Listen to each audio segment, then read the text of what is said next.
Hello guys! Welcome back sa ating channel. Sa video na ito, magfo-focus tayo sa buyer request. Hanggang ngayon kasi maraming nagtatanong sa mga viewer natin kung paano sila magkaka-client sa Fiverr. Dahil mga baguhan pa sila at yung mga iba naman kung paano nag-a-apply ng tama sa buyer request. So ngayon sa video na ito guys, ito muna yung itatackle natin. Pero bago tayo mag-umpisa, kung bago ka pa lang sa channel na ito, consider subscribing at i-click mo na din ang mini bell icon para lagi kang maging updated kapag naglalabas ako ng mga bagong video sa channel na ito. Mag-start na tayo guys, mag-introduction lang tayo kung ano ba yung buyer request.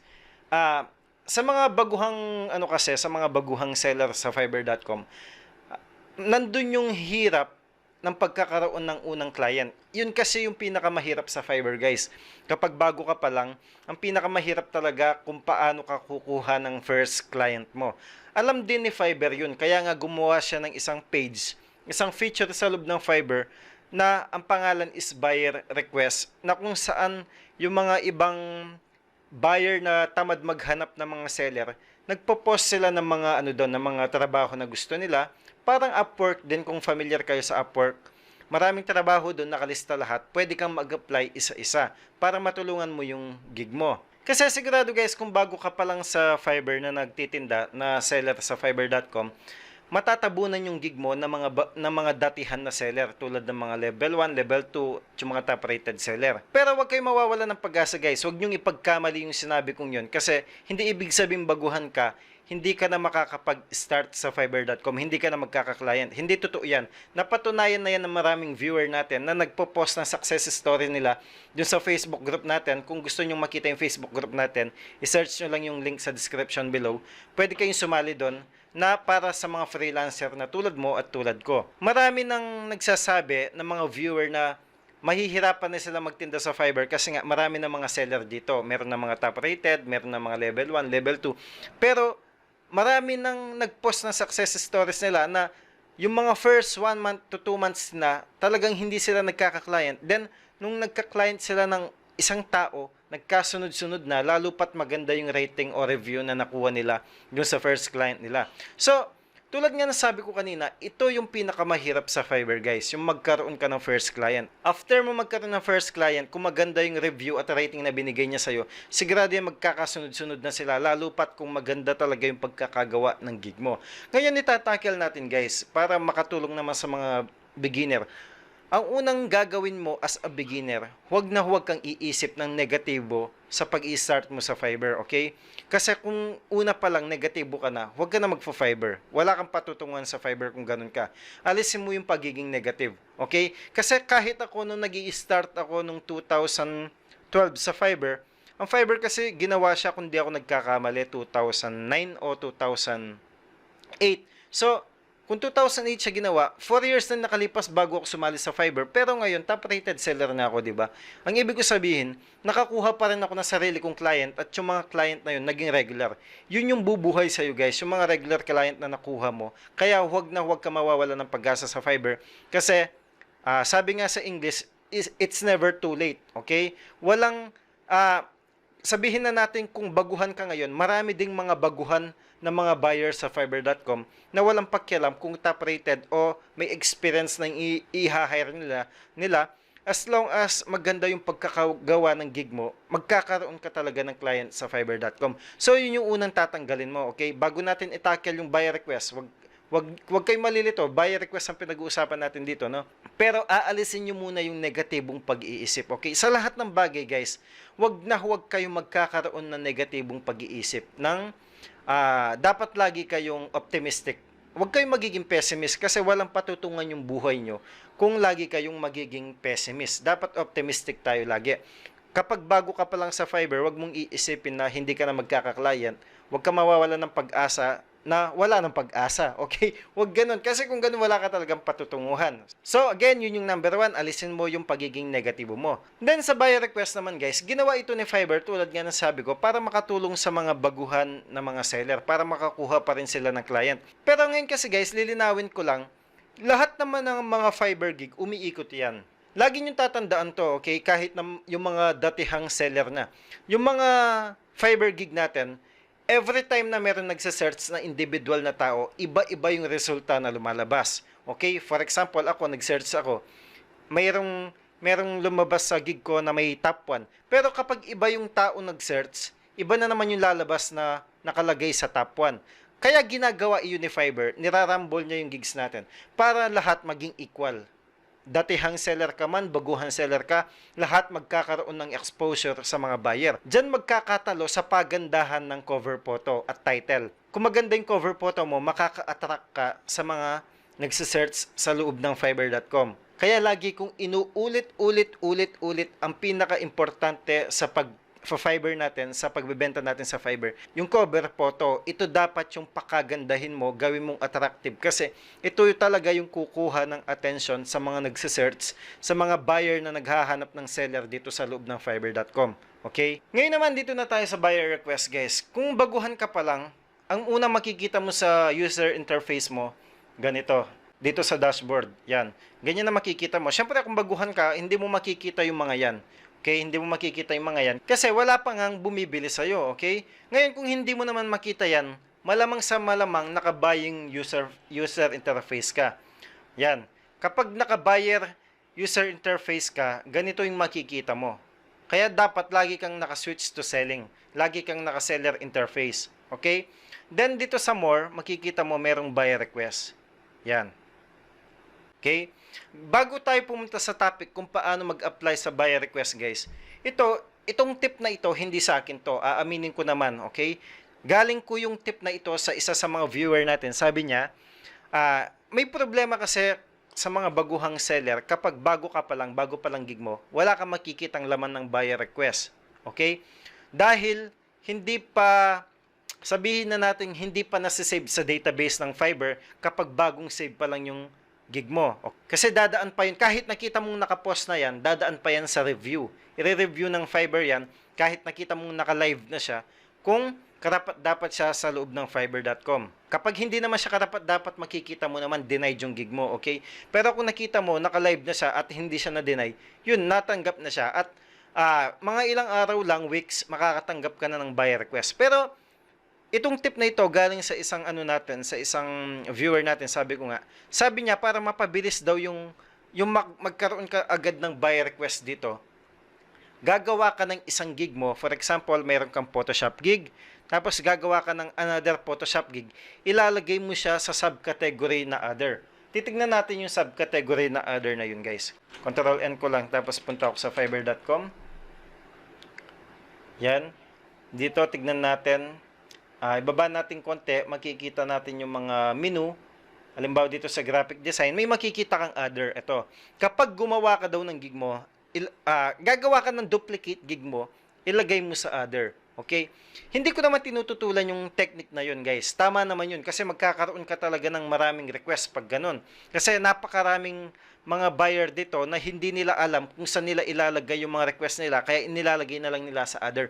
Ang problema lang dito, guys, madalas to, hindi tugma sa kung anong ino-offer mo. For example, dito, dahil meron akong gig na nakalagay sa other, meron akong offer dito na hindi tugma sa ino-offer ko. Halimbawa ito, I'm looking for participants living in the state of New Jersey. Ang gig ko, Photoshop, pero tignan nyo yung request na ito. I'm looking for participant living in the state of New Jersey. Hindi tugma sa akin. I am a therapist working in mental health and I'm looking someone to build a website. Hindi tugma sa akin. Pero ang kagandahan nito, guys, kahit na hindi tugma ang offer, yung mga ibang offer, meron ka matatagpuan na offer dito na tutugma sa offer mo. Ako naman, nirevise ko yung tip ng isang viewer natin. Imbes na gumawa ka ng gig mo na duplicate ng halimbawa Photoshop gig, tapos duplicate mo siya, ilalagay mo siya sa kasi bawal yung duplicate, guys eh. Pwede na lang kung papalitan mo yung pangalan niya, iibahin mong konti, pero Photoshop gig pa rin siya. Iibahin mo yung pangalan niya, yung cover photo niya, yung title niya, description, iibahin mo. Yun, pwede yun. Pero, imbes na gumawa ka ng ganun, ang gawin mo na lang is tip gig. Ano yung tip gig? Tulad ng gig ko, eto, papakita ko sa inyo. Kaya sabi ko kanina, 'di ba, meron akong hindi tugma na offer sa akin kasi meron akong ginawa na gig na nakalagay sa other category. Yung other category na 'yon, eto yun, guys. Yung tip gig ko, eto. Happily accept a tip from you. Dati nga, nabanggit ko na ito dati sa mga viewer ko. Dati nung wala pang feature si Fiverr na nag-accept ng tip. Ngayon kasi meron ng feature sa Fiverr ng ganun, so hindi na kailangan to. Gumawa ako ng Fiverr tip dati, Fiverr tip gig. Ngayon hindi na kailangan ito. So yun guys, ulitin ko lang, kesa gumawa ka ng duplicate na Photoshop gig, panibagong Photoshop gig, gumawa ka na lang ng tip gig mo, then ilagay mo siya sa other category. Okay? Pag ginawa mo yun, sigurado magkakaroon ka ng maraming buyer request dito. Then kapag nag-apply ka, for example ako, magsisend ako ng offer, imbes na ilagay mo yung tip gig, ilagay mo yung Photoshop gig mo. Okay? I-click mo yun yung Photoshop gig mo. Ngayon naman dito na tayo, paano ba nag-a-apply sa mga buyer request dito? Okay? Ito yung kadalasang maliit na mga seller. Kahit hindi lang dito sa Fiverr, pati sa Upwork, ganito.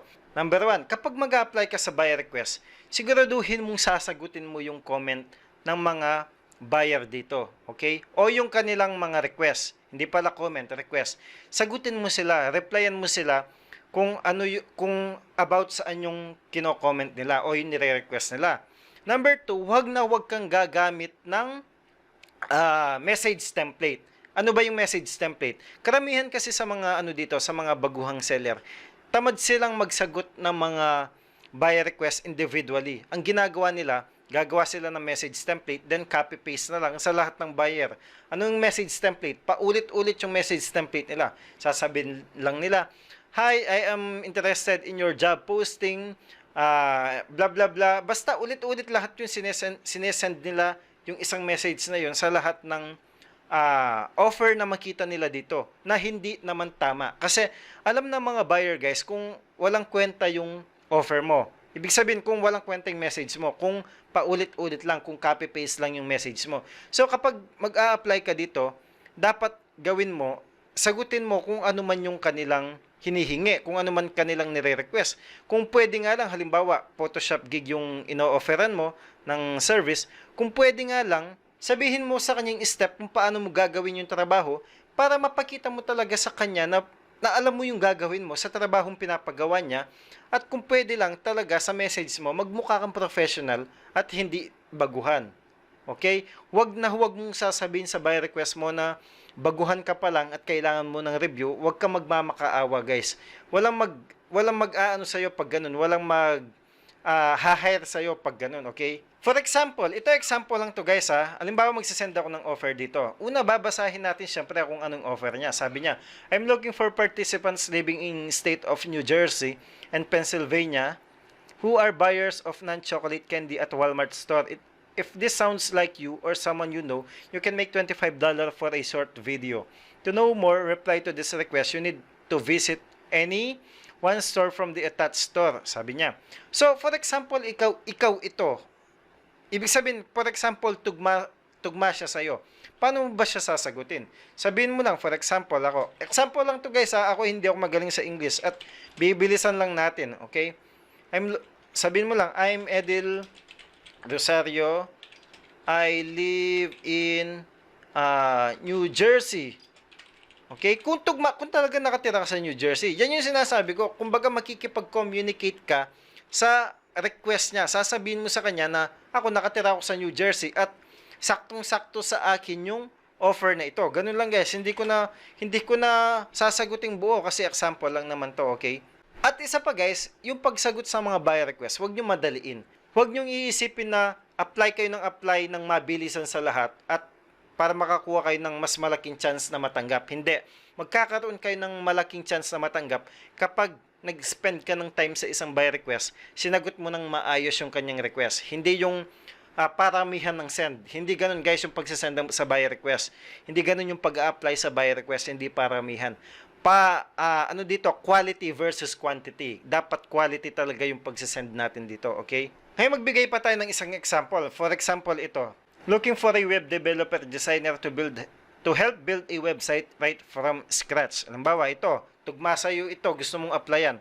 Sasabihin mo lang, "Hi, I am a web developer." Kasi karamihan kasi sa mga nag-a-apply, ang mali nila guys, ganitong ginagawa nila. "Hi, I am interested in your job posting and Hope to hear from you soon. Yan, ganyan lagi. Pag ganyan ang job post, kapag ganyan ang pag-apply mo, wala talagang tatanggap sa'yo, okay? Dapat pakita mong alam mo yung gagawin mo. For example, hi, I am a web developer for 5 years and I think I can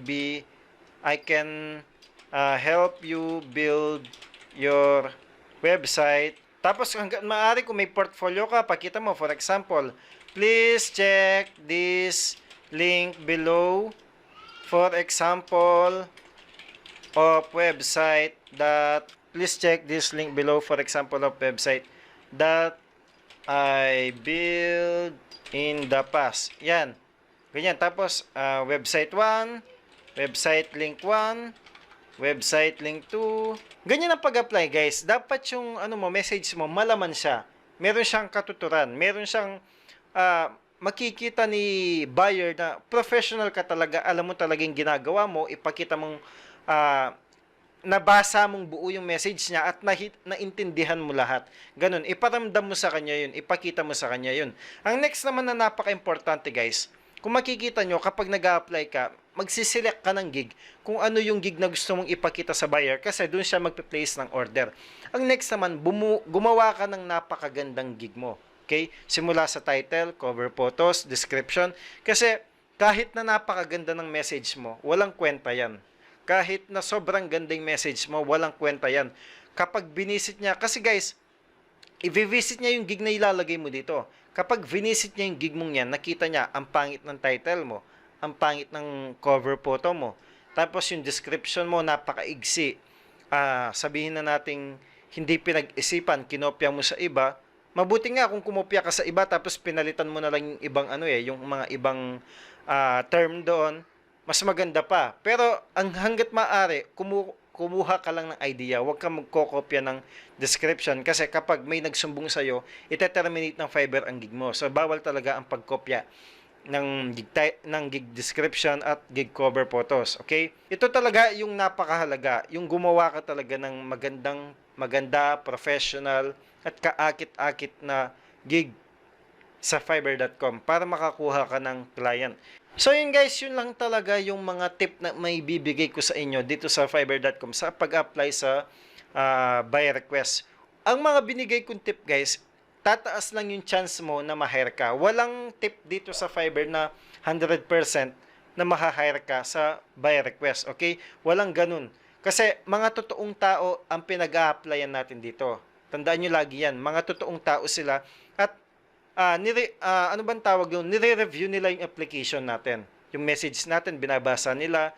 Yung cover photo, ay yung gig natin, tinitignan nila. Tinitignan nila kung karapat dapat kang i-hire nila kasi gagastos sila ng pera. Siya rin lang na gumagastos sila ng pera. Siyempre, kukunin na nila yung karapat dapat na swak sa panglasa nila, okay? Kaya sa mga viewer natin na nagtatanong kung ano ba talaga yung eksaktong paraan ng pag-a-apply sa buy request para sigurado matanggap ka. Walang ganung paraan guys, walang ganun. Kahit sino pang top rated seller ang tanungin nyo, walang eksaktong paraan guys. Nasa buyer talaga yun kung tatanggapin ka nila o hindi. At nasa message mo, nasa gig mo, sa pagkakagawa, sa kung paano ka-professional yung gig mo, kung tatanggapin ka nila o hindi. Kung gaano kaganda yung message mo sa kanila, kung tatanggapin ka nila o hindi. Okay? Huwag na kayong maghanap ng perfect na message sa pag-apply sa mga buy request. Kasi walang ganun guys. Maniwala man kayo o hindi, walang ganun. Walang perfectong paraan para matanggap ka ng 100% sa mga buy request dito sa Fiverr.com. So yun guys, bilang panghuli, maidadagdag ko lang, ang pinaka-importante talaga dito sa Fiverr, nasabi ko na din kanina, ang pagkakagawa ng gig natin.